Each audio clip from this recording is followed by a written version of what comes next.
Moin Leute, draußen an den Empfängern. Heute geht es um das Auto, das ihr auch auf dem Cover meiner CD sehen könnt. Mein Volvo 740 GL Kombi.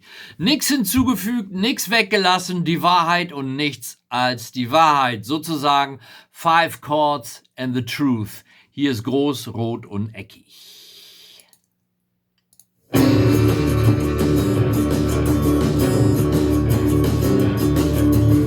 Machte Schlappen für 9 kein Geld. Doch was mein Schrauber für mich hatte, kostete nicht die Welt. Er hatte ein Volvo, da stand mein Volvo. Ich kaufte mir ein Volvo, bin der glücklichste Mann der Welt.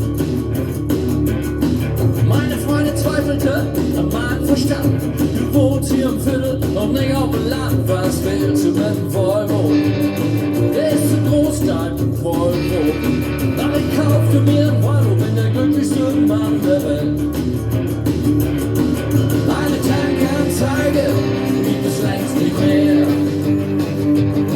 Und dass der Tacho funktionierte, ist schon länger her.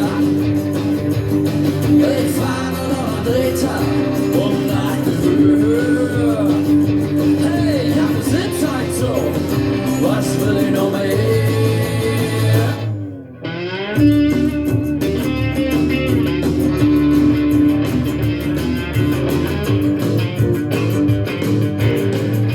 Yeah, bei diesem wunderschönen Slide-Solo des Kollegen Andy Einhorn blende ich mal aus.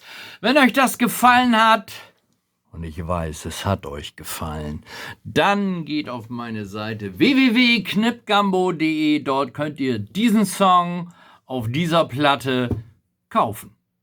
Bis denn, holt ihr fuchtig, wir sehen uns. Tschüss.